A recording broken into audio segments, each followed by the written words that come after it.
एक तरफ कुछ बच्चे होते हैं जो 10-12 घंटे तक पढ़ाई करते हैं, उसके बाद भी उन्हें रिजल्ट नहीं मिलता, और ज्यादातर बच्चे ऐसे ही होते हैं। और दूसरी तरफ वहीं और बच्चे होते हैं जो 3-4 घंटे की पढ़ाई करते हैं और उन्हें अच्छा रिजल्ट मिल जाता है।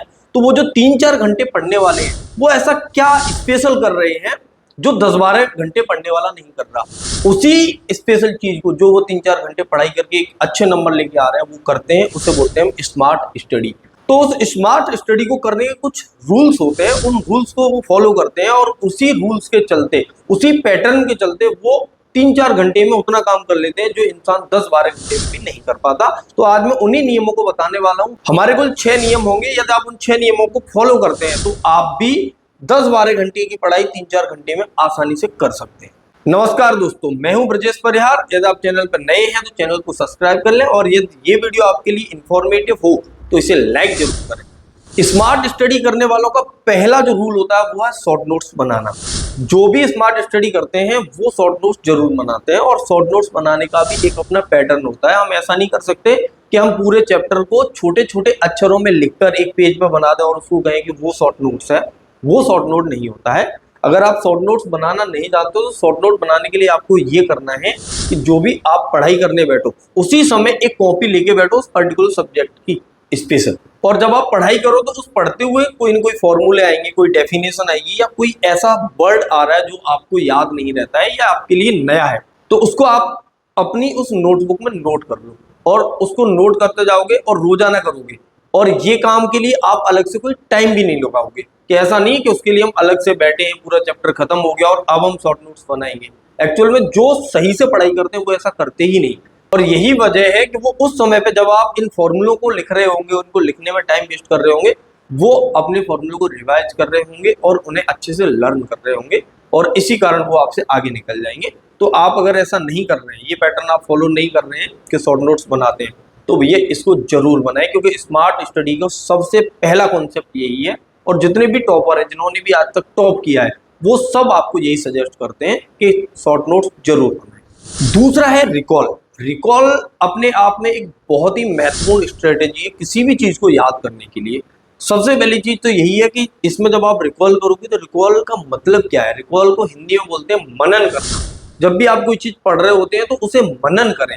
और मनन हम कब करेंगे? जैसे मान लो कि हमने कोई चैप्टर पढ़ा, और उस चैप्टर को पढ़ने के बाद आप शांति से बैठ जाए थोड़ी देर के लिए। अभी चैप्टर पढ़ने के बाद वहां से उठो मत जहाँ पे भी आपने पढ़ाई की है। जैसे मान लो आपकी स्टडी टेबल है और आप कोई भी एक टॉपिक पढ़ लेते हैं, तो उस टॉपिक को पढ़ने के बाद आपको आंखों को बंद करना है, और आंखों को बंद करने के बाद आपको ये सोचना है कि जो भी मैंने पढ़ा है वो क्या क्या चीजें थी।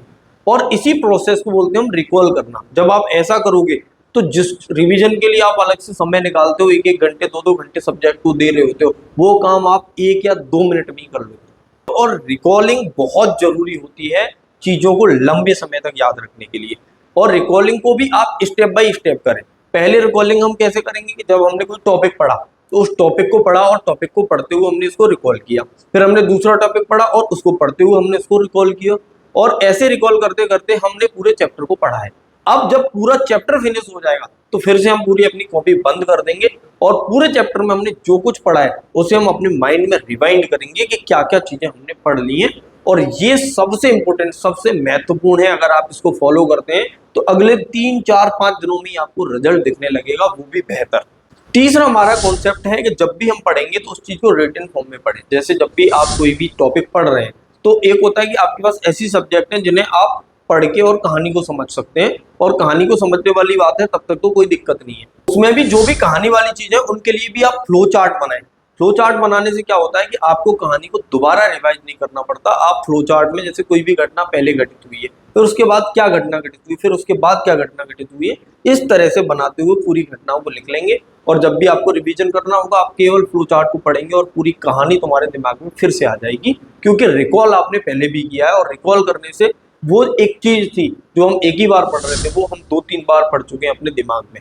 और जब आप लिख के पढ़ रहे होते हैं तो चीजें आपको ज्यादा देर तक याद रहती है। जैसे हमारे एक टीचर हुआ करते थे, तो वो हमसे कहते थे अगर कोई चीज आपको याद नहीं होती है तो उसे आप खून में भर लो।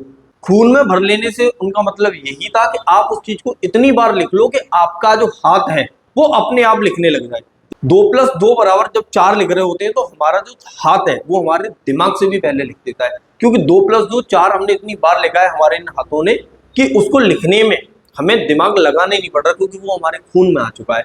तो उनका कहना यही था कि कोई भी चीज जो आपको याद नहीं हो रही उसकी लिख लिख के इतनी बार प्रैक्टिस कर लो कि वो ऑटोमेटिक आपके खून में आ जाए, कि आपका हाथ जब उस टॉपिक को लिखने बैठे तो वो अपने आप लिख दे रहा है। चौथा जो पॉइंट आता है वो है रिवीजन करना। रिवीजन को भी आप सिस्टमेटिक ढंग से कर सकते हैं। उसे सप्ताह, उसके बाद महीना और उसके बाद 1.5 या 2 महीना, इस अंतराल के हिसाब से बांट लें। जैसे डेली कोई भी चीज आप पढ़ रहे हैं उसको डेली रिवाइज करोगे, उतना समय तो आपके पास है नहीं।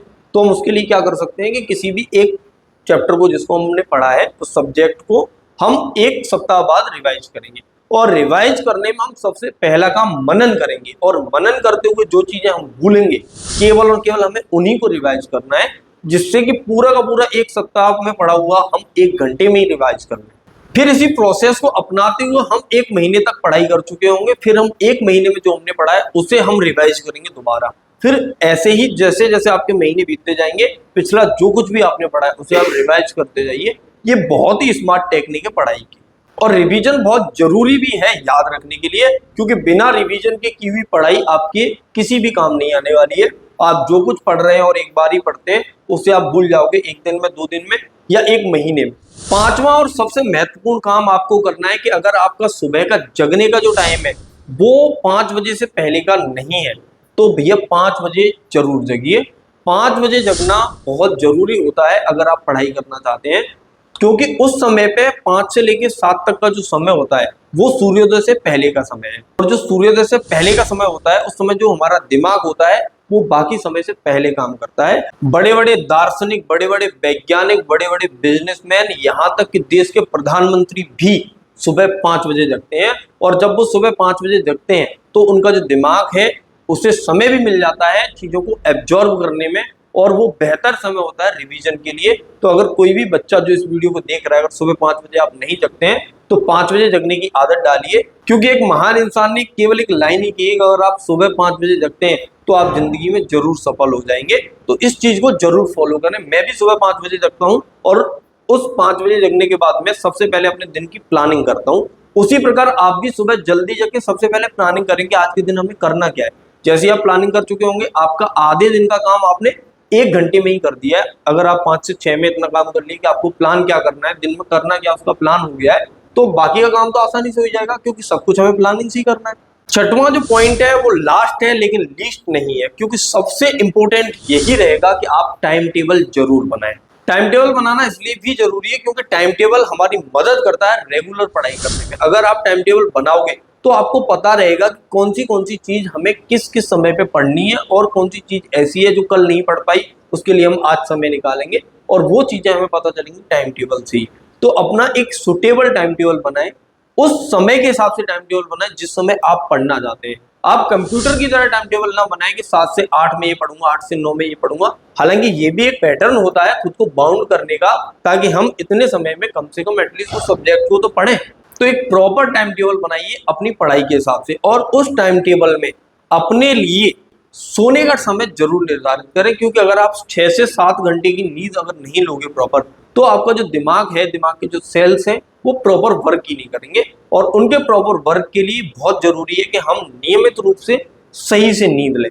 तो ये कुछ ऐसी टिप्स हैं जिनको अगर आप फॉलो करोगे तो वो सारे काम जो आप 10-12 घंटे में नहीं कर पा रहे वो आसानी से 3-4 घंटे में आप कर पाओगे। तो बनाएं अपने लिए बेहतर टाइम टेबल और फॉलो करें इन नियमों को। एक चार्ट बना ले जहां पे इनको आप लिख भी सकते हो और फॉलो भी कर सकते हो, और अपने आसपास मोटिवेशनल कोट्स भी लिख के रखें जो हमें प्रेरित करते हैं आगे बढ़ने के लिए, अपने काम को बेहतर करने के लिए। तो नमस्कार दोस्तों, मिलते हैं अगली वीडियो में नए विचार और नई उम्मीदों के साथ। Thank you so much.